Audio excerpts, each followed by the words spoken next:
This presentation is the nutritional requirements of the beef female. In evaluating cow herd, you can use benchmarks to evaluate where your performance is and where perhaps management needs to be altered. Some benchmark we can look at, and this data is based on about 15,000 head of beef cows in the United States, but looking through different performance parameters, you can give yourself a score of 1, 2, 3, however you view those scores to rank. And then there's data there to compare to. For example, percent pregnant after 60 to 75-day breeding season. There you see less than 87% or thereabouts. Perhaps what are some things we might be able to do, at least nutritionally, to alter that pregnancy rate? Or what about calf crop per cow exposed? Similarly, in that 80% range, where can we do some alterations of our management program? Percent born after, say, the first calf's been born, 42 days later, 75 to 80% of the calves were probably shooting for something, say that 86% rate after 42 days of calving. Or after 63 days above average, they're about done. As far as the calving season. We typically expect heifers to have more calving difficulty. However, if we're above that, say that 25% rate, we probably need to look at heifer development, but also how the heifers are being fed when they are in gestation. Admittedly, we don't always expect much calving difficulty in cows or as much as with heifers. But if we're over 10%, admittedly, with heifers and cows, we need to look at the bull. Is there a birth weight issue? But also we can look at the nutrition program, say prior to calving, after calving, where are we at there in our nutritional status? One of the first place to look is cow condition. We can score cows on a 1 to 9 scale, 1 being incredibly thin, 9 being fat. Our goal is to be in that middle ground of, say, 5 to 6. We don't want to see the ribs. We don't want to see the backbone. We want to see some fleshiness about the brisket area or the front of the animal, and certainly on the rump. One of the things I also look at is the manure. The picture on the bottom is the one I guess I would prefer to see, manure that almost looks like some sort of batter. That's an indication of higher quality forage being consumed because there's not as much fiber to give it much structure. Now, the picture on top is not what we're looking for. That's not dissimilar to a wedding cake. So that's an indication of a lot of fiber. And so look at the manure, look at the cows, and see where we are there.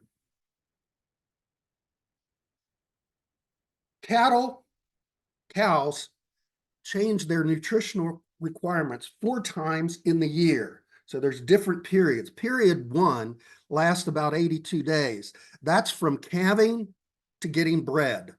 And it is the highest level of nutrition that the cow has. Admittedly, we've just dropped a calf.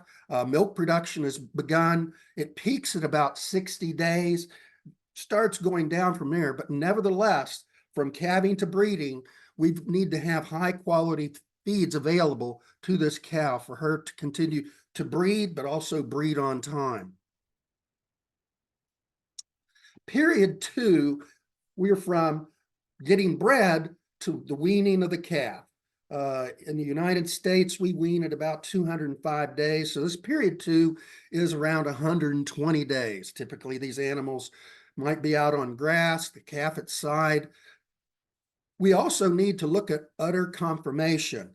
That animal on the right, that big udder there, that'd be tough for a calf to get much milk. So that's the sort of animal in period 2. Yeah, we'll keep the calf on that cow, but she needs to be culled when the calf is weaned. Period 3 is from weaning to about 50 days prior to calving. This is the lowest level of nutrient requirements. Because of that, it's the best time to change cow condition.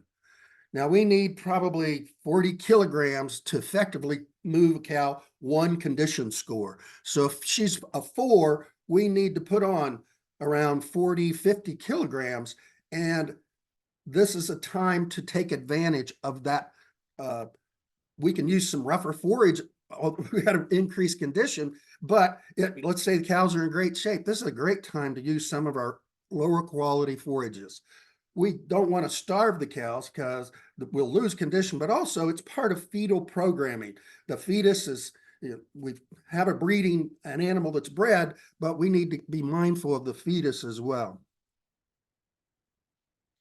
Period 4 is 50 days prior to calving, and nutritional requirements start increasing. Now, in period 4, the last 60 days, there's a lot of fetal growth. And if these cows aren't in good shape at this time, we can affect the rebreeding after the cow's calved. So it is a time to do some improvement in the nutrition program. It is also the time that affects the quality of the colostrum for the calf. This diagram illustrates fetal growth. This is over time. Notice during the latter period, that slope of that line drastically increases. So that's indicating that last third of pregnancy, we are getting a lot of fetal growth. So that's the reason we have to be mindful of the nutrition program at or near calving. This is just some data, or research data showing the percent of cows showing heat or that estrus behavior for breeding after calving. So there's 40 to 90 days. And then on the other rows below that is body condition. Thin, that could be 3s and 4s, moderate, maybe that's a 5, then good, maybe that's a 5, 6 area. And we'll see the percent of cows exhibiting that behavior, willing to stand for the bull. At 40 days, you see a few there. And notice it already begins. Look at thin cows versus good cows or good condition cows. 50 days, then 60, 70. Now, period 1 was, we had about 80 days from calving to getting that animal rebred. So period 1, we really do want to get the cow bred if we're going to stay on a 365 day schedule, or having a cow calve at the same time every year. So at 80 days, look at good cow condition. Most of the cows are ready to be bred at that time, compared to cows that are in lower condition. They're going to take longer and longer, and those cows will back up and not produce a calf every year at the same weight.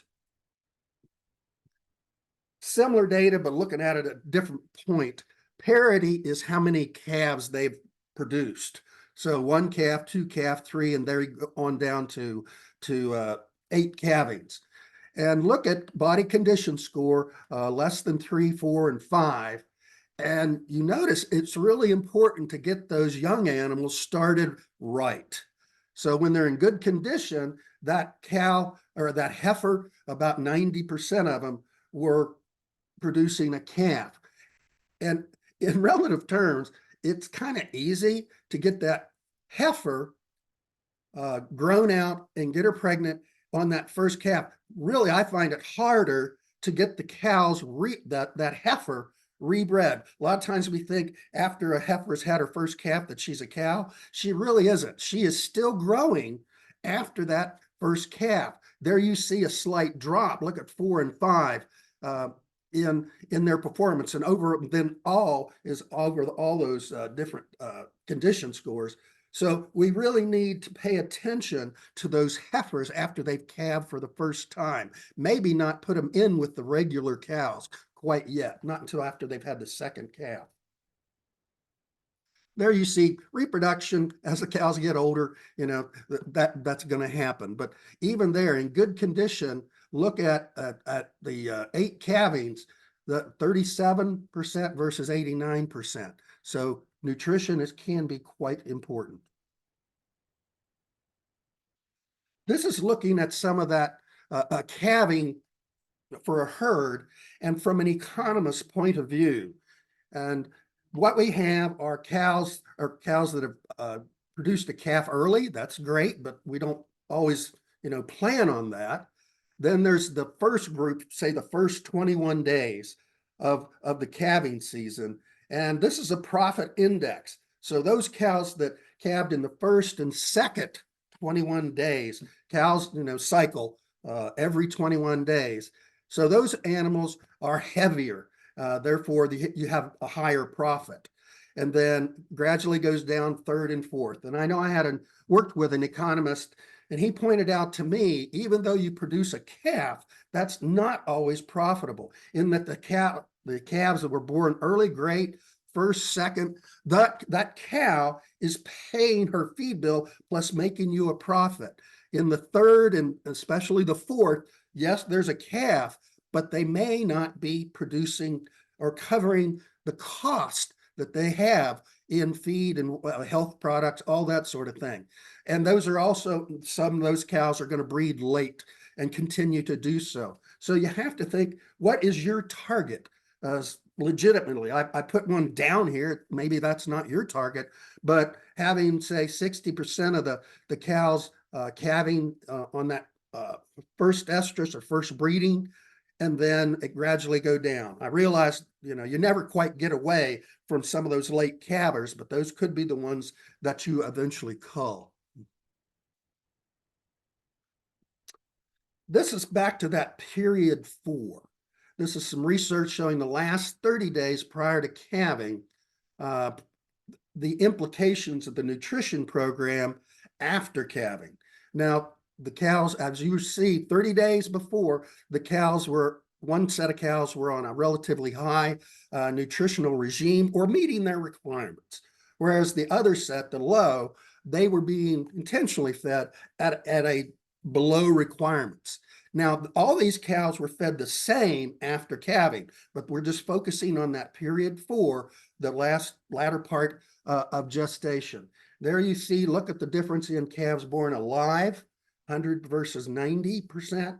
Then calves alive after 2 weeks, you start seeing a real drop there from 100 to 81. And then percent calves weaned, well, we see that 30% difference in the calves being weaned successfully. And then we look at some health issues here, calves having scours, that's that real watery or milky manure after calving, some calves have, and that's a legitimate health issue. Certainly we need to work with a veterinarian on our health program, but look at the difference in incidence of scours just based on nutrition prior to calving. Finally, percent of calves died due to scours. And then finally, the interval to first estrus at 42 days compared to 50 days, a little bit longer. But come back to that scours. Perhaps remember that period 4 is really important for the quality of the colostrum. And there, perhaps lower quality colostrum, we might expect higher incidence of scours. I'm not sure you can do this, but one of the things we like to do is incorporate legumes into our pastures. Now, this is not complete getting rid of the grass, just we will try to seed some legumes like clover, red and white clovers, interseeded with the grass. We'll just broadcast seed it, and hopefully we get some legumes growing, and this improves the overall quality of the forage that the cows have access to, because these legumes typically have higher protein than our regular grasses. At calving, if possible, you might consider separating the cows that have calved from the the cows that haven't calved yet. Remember, they have higher nutrient requirements. If we can separate them and put them on a higher plane of nutrition, we'll probably benefit from that. One of our management practices we typically do is give the calves an injection of selenium and vitamin E. Those two products work together. If you have a calf die and you cut it open to see investigate what the reasons were. If you see the very pale muscle, or what we call white muscle disease, that's a selenium deficiency. So that's our attempt to try to get ahead of some of those problems. We also might consider supplement via mineral, provide selenium, vitamin E to some cows in a free choice mineral. One of the nutrients that we don't talk about enough, but probably the most important, is water. It's important to have high quality water, but also accessible water, in that water greatly controls where the cows graze. If we can have various sources of water, we can utilize more of the pasture. So think about the quality of water available to the cows, but also the availability. One of the things, right, the 4 different periods, but if we can separate cows based on their condition and where they are in one of those 4 periods, maybe we have cows that are 5, 7 years old. They're in great condition.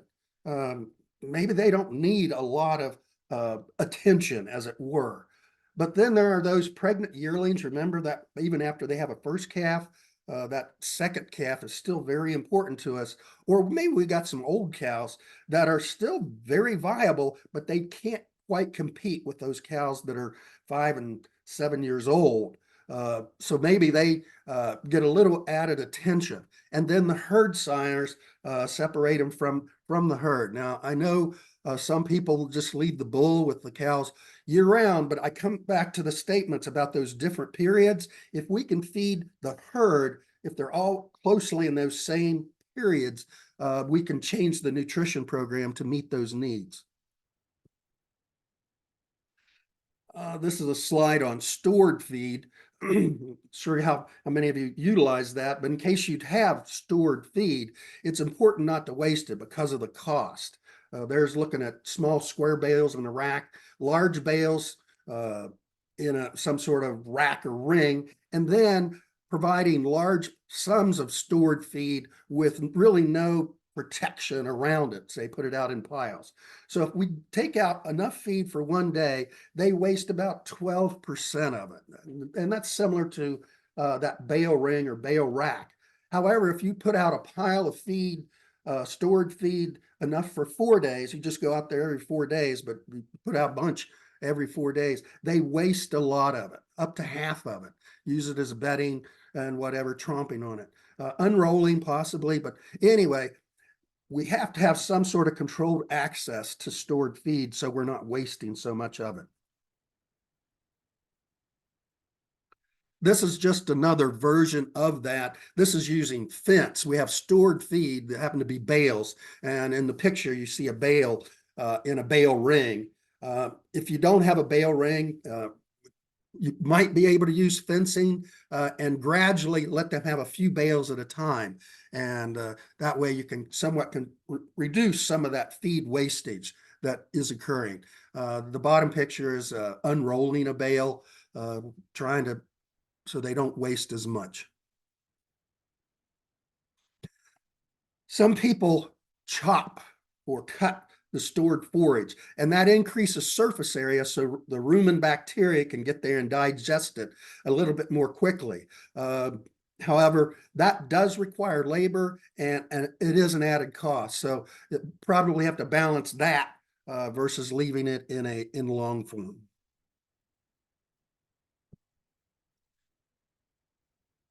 This is a picture of where store feed was fed.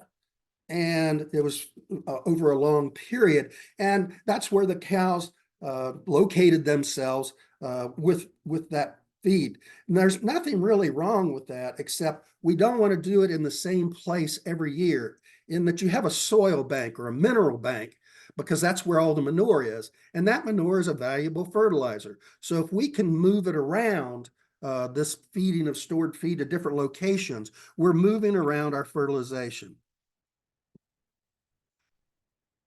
This is an example of that. This was an area that was in the previous year was where they fed quite a bit of stored feed, but it came back. It's not going to be used for that the next time, but moving it around actually improves the fertilization, or where you can take the manure and just have it located. You might be able to do it with fence. Not everybody can, but even then, just look at the topography of the land. Where's the water? But also, where are the slopes? Where do they spend most of their time? Can you strategically use, say, mineral feeders, move those around and get the cattle to move a little further away from, say, the water source? And so just think of those different strategies to somehow move cows to different parts of the pasture that are perhaps getting underutilized.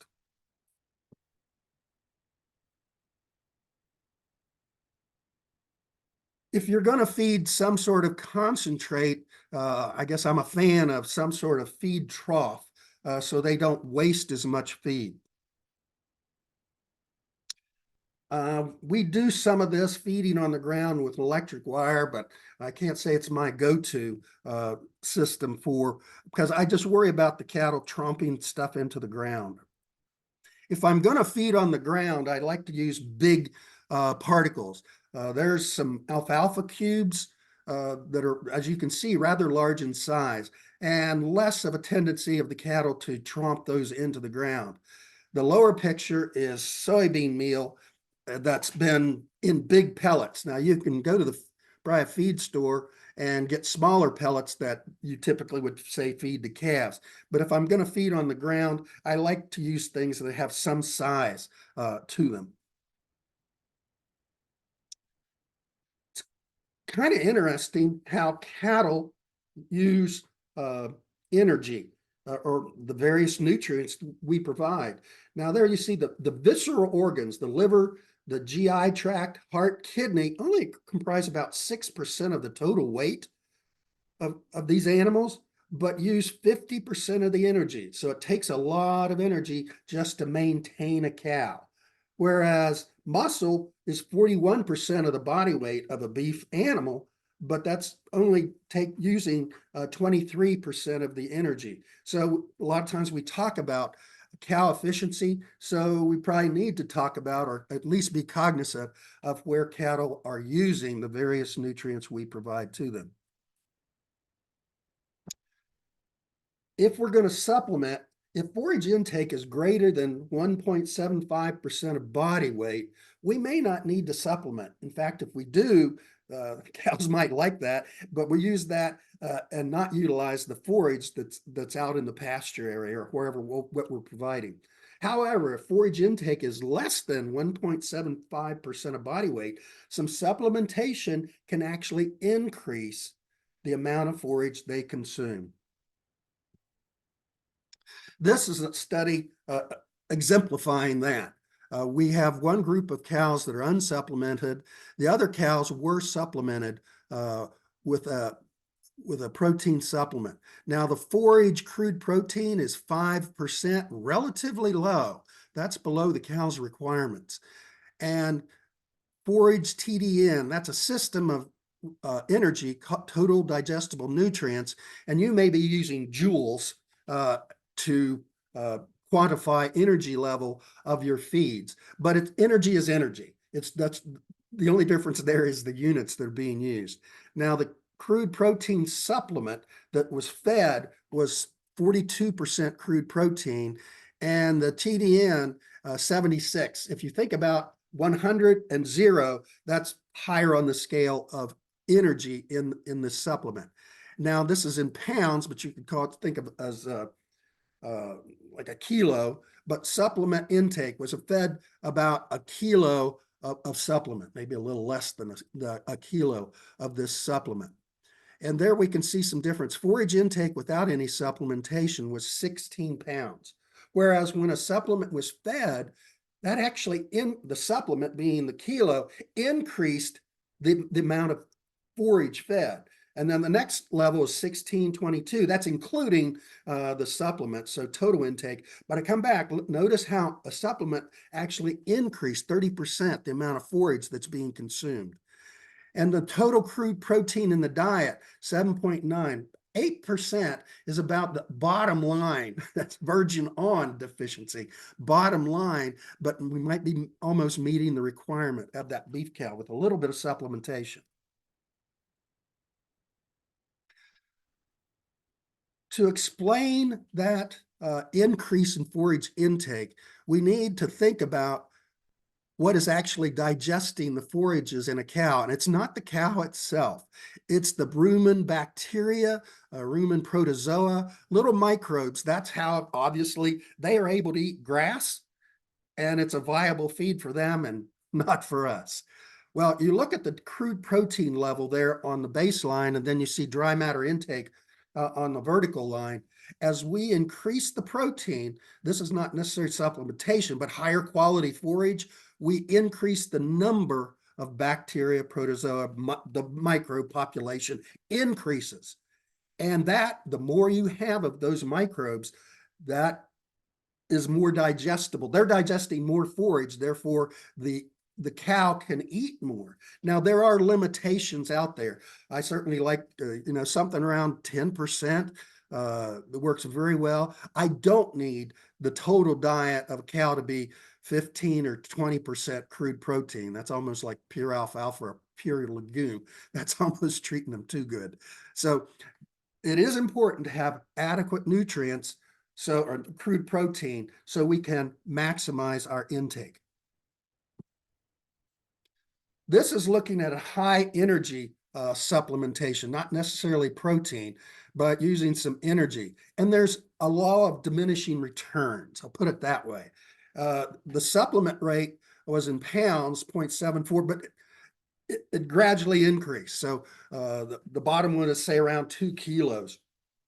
And you see the added gain. So we got benefit from providing an energy supplement, but and feed efficiency was fairly good at those lower levels, 2-to-1. So 2 units of an energy supplement, and we got 1 pound of 1 unit of gain. So at that 0.74, 1.43, that is very efficient use of a supplement. However, it decreased over time the feed efficiency.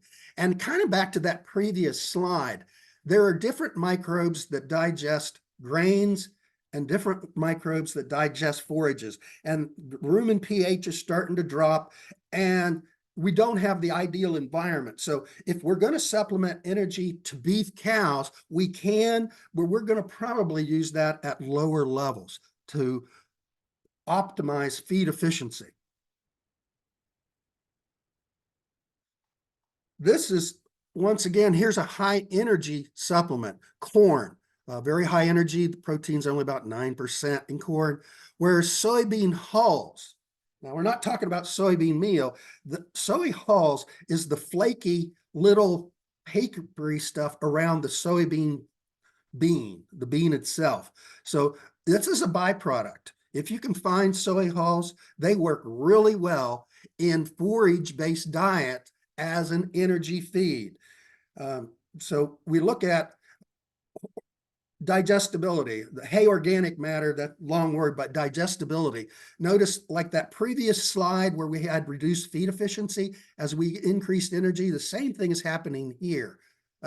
That we went from like 35% digestibility, and when we were feeding a lot of corn there, that's like almost like 3 kilos, it went down to 18.9%. So once again, we can feed energy, but there are limitations at these smaller levels. This is not cattle feedlot nutrition. Now, the soy hulls, noticed how digestibility stayed where it is. Soy hulls are not necessarily high energy. They're a fiber, but a very digestible fiber. They don't disturb the rumen population as much as, say, feeding higher levels of corn. Admittedly, in a feedlot situation, I'm going to use a high energy feed like corn or barley, something like that, and the rumen population changes and becomes suitable for that sort of diet.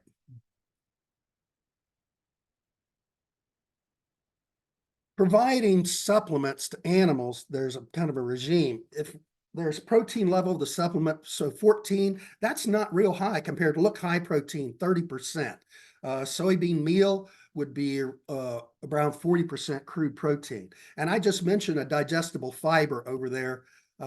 So if the forage crude protein is, say, 10%, we're borderline, maybe we would feed a little bit of that low protein, but once again, we're not going to feed a lot of it. If we do feed it, we're only going to feed it every day. Now, the middle one, say between 14 and 30%, maybe that's around, call it 20, we may want to feed that once again every day in limited amounts. Now, high protein, it's kind of interesting. If we've got, maybe we don't have time, or where the cows are located, we can't get to them every day.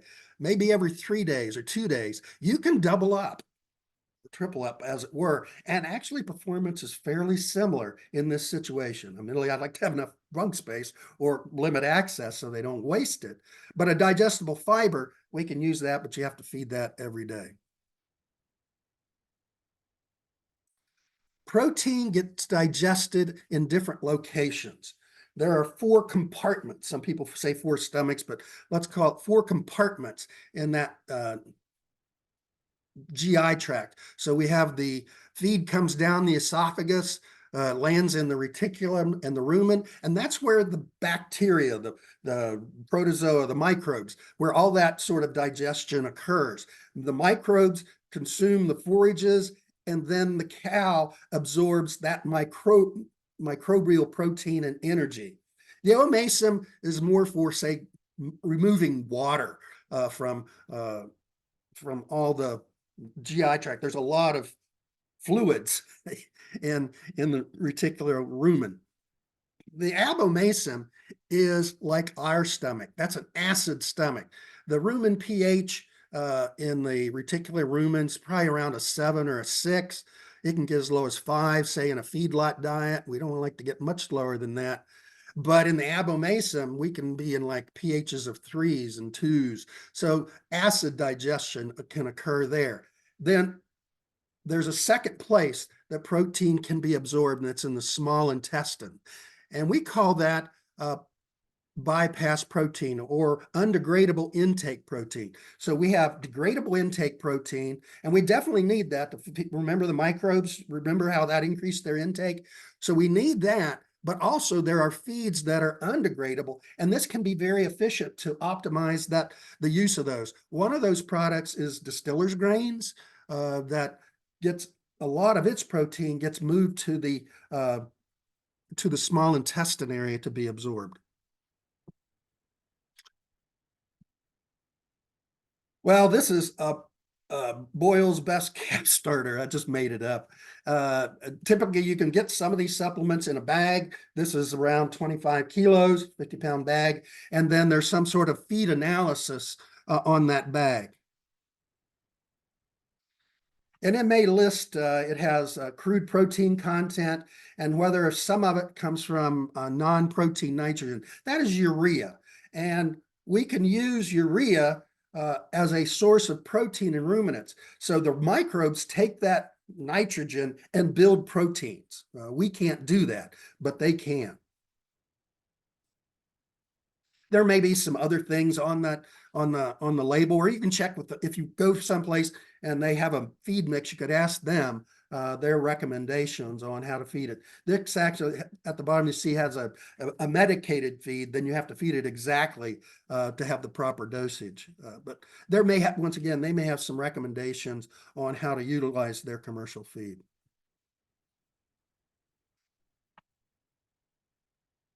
Here in the United States, we do have guaranteed feed analysis. There on the feed tag, there's crude protein, crude fat, crude fiber, and minerals, but we don't list the energy. So I have to kind of, I'm going to give it credit for having energy. And these are some of my estimates I use. So as we increase the amount of fiber that's on the feed tag, it says like 8%. As we increase the amount of fiber, I'll probably take down my estimated energy, but I want to give that commercial feed some credit as a source of energy. We don't use a lot of poultry litter in the United States. There's social resistance to it. And from a nutritional standpoint, there's a lot of variability, as some of you probably realize in poultry litter.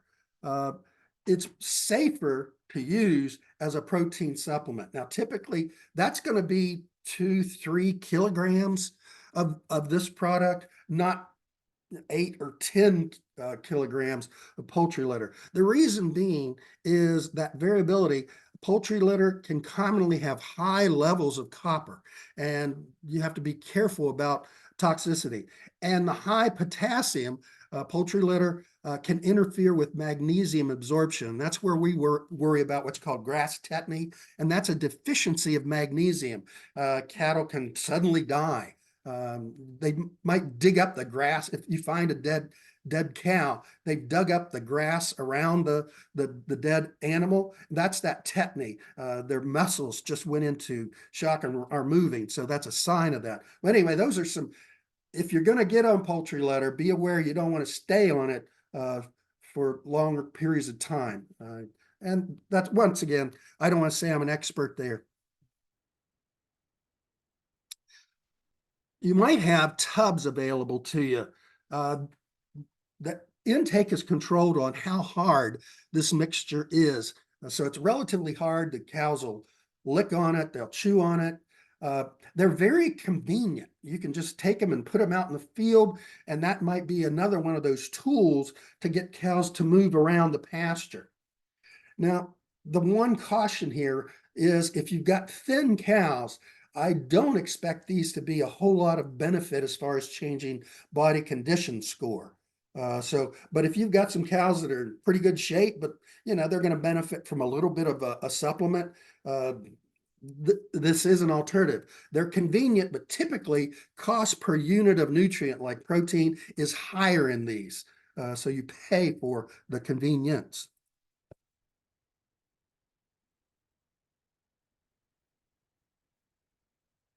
We can use, I mentioned it earlier, we can use feed urea. Typically, I don't use urea with young animals. That's around 300, say 400 kilos. I wait till the animals get older, and I would probably use soybean meal, that SBM, or this cottonseed meal as a protein supplement for younger animals. And when I get on this stuff, it's no more than a third of the crude protein equivalent. In general, I don't want to exceed about 1% urea in the diet. So we can use it. The microbes will build microbial protein with this relatively cheap source of what can be a protein source. But use it, but don't abuse it. You can use corn if available to you, barley, all those higher energy products. Now, corn, you might be able to feed it whole. Processing costs have to be considered in this situation. Certainly cracking it could be a benefit, but if you're a long ways away or you have to transport it, you have to make some decisions there. Admittedly, with barley products like that, they need to be cracked. Now, barley, I only need to make it into 2 pieces, and that's great. You don't want to over process some of these high energy feeds. We've done some research with corn. If there's less than 20% roughage in the feedlot diet, we may be able to feed the corn whole. There's less than 20 pounds of silage or 10 kilos. If we're not feeding a whole lot, we might be able to feed the corn whole. And then if corn is relatively dry, maybe raised in a drought or something, we may be able to feed it. Molasses, it's an energy source, but it also can help reduce dust. And if you're going to make a pellet, you may put some molasses in it to make that pellet a little bit stronger. But once it's really meant to, say, wet the feed, you don't necessarily have to use a lot of it. Distiller's grains, you may have available to you. This is an example of corn or barley, something like that we use to make distiller's grains or ethanol. Well, the byproduct of the distiller's grains has all the carbohydrate taken out of it. So for example, corn, about 9% protein in its whole form. We take out all the carbohydrate, all the energy from that source. There is increased variability in the crude protein, but it's 30% if you think about it, compared to 9%. So a very viable protein supplement if you can find it. It may be cheaper than, say, soybean meal. We've had many, many years of soybean meal, so there's not as much variability about it, but both are good protein sources. I mentioned soybean meal. We would expect more of the protein to be digested in that rumen reticulum area, whereas distillers grains, we could have some bypass. So it could be a mixture to optimize those different locations of protein. There's a limit to how much, well, with how much of this distiller's grain to feed. One caution, it's high in sulfur, so you want the overall diet to be not over, say, 4.4% of the total diet. This picture shows a calf standing over a trough. It's not drunk. There's no ethanol in that product, but the sulfur affects the brain. So it can be used, but you don't want to overfeed it. So we can feed 2 or kilo, 3 or 4 kilos. One of the other things is fat content. Cattle don't handle fat as well as we do. So for me, I don't like to get much over 5% fat in the diet. We can go higher than that, but then I probably need a feed mill that has better mixing properties than, say, somebody mixing feeds with a front end loader on a tractor. Fat itself can be a feed to use. And we're not talking necessarily about animal fat, vegetable oils. If there are availability of something like that in the area, you can spread some of that, almost like molasses on top of feeds. Now, if your cows are in good condition, this additional fat probably is not going to make much difference. But if you've got some thin cows, there have been situations where we've improved reproduction slightly. General feeding recommendations is, say, a kilo, a little over that, as a protein supplement, or that's 6 to 15% of the diet. As an energy source, this is in pound, you can recalculate for kilos. I can feed that, but then I want to start finding out where the source of distillers is from, and if they've done any feed analysis, and do they have the sulfur and fat levels. Also, if you feed distillers, it's very high in phosphorus and very low in calcium. And so we may need to feed something like feed grade limestone in the diet. Ideally, you want a 2-to-1 ratio of calcium to phosphorus. So we have mineral or feed companies that create mineral mixes for distillers grain, and they take out all the phosphorus in it, and then mainly just have calcium as one of the sources. So we can modulate the amount of phosphorus the cows are consuming. Whole soybeans, occasionally they're cheap on the market for whatever reason, and we can use those in beef cattle. Now, there's been some indication that roasting them can improve milk production slightly in dairy cows, but that data, we haven't seen that in the beef cow. I don't know, beef cow doesn't produce as much milk. Maybe it doesn't have to work as hard. We can feed raw whole soybeans to beef cows and feed them like a protein supplement. So half a kilo, something like that. There's a limit, kind of like the distillers, that obviously, because the oil in the soybean seed, that's a fat source. So we don't want to overfeed it, but certainly a kilo or so, we might, well, probably a kilo might be all you want. As a protein supplement, it can work very well. I mentioned soy hulls earlier as a digestible fiber, only about 12% protein, but remember, they don't change the rumen microbe population, so you can save on the amount of forage you're feeding, and it's a very viable way as a forage substitute or supplement to beef cows. Corn gluten feed, there's corn gluten, there's corn gluten feed, which is lower in protein, corn gluten meal, which is higher in protein. So meal and feed are different things. So corn gluten feed, I'm thinking more for energy than corn gluten meal, more as a protein supplement. There's a lot of words there, but in general, I treat this like distiller's grains because of high phosphorus, low calcium, and fat level. Can use them kind of the same way as distillers, but I have those same kind of rules that I talked about earlier. Another thing that may be around, wheat middlings. Even wheat itself occasionally is cheap enough that we can use it as an energy source. It's got to be processed, but not over processed. But wheat middlings is a byproduct from say, making bread and other things out of wheat. And it's a digestible fiber like soy hulls. So it can be very good. There's an example of using it with different types of feeds, good hay, poor hay, grass straw, or straw as a substitute. But once again, can be one of those things we think about in meeting a cow's requirements. Screenings is just called the trash from the feed mill. Whenever they clean grain, there's little seeds, little things available, and high variability. Some of this stuff is not very good, but some of it can be a viable supplement. The one caution, a lot of the things that are in screening are weed seeds. So we can feed it, but I wouldn't want to feed it where I have high quality pasture, because sure enough, we're probably going to get some weeds growing there. So maybe lower quality areas, a holding area, feed some screenings to some cattle.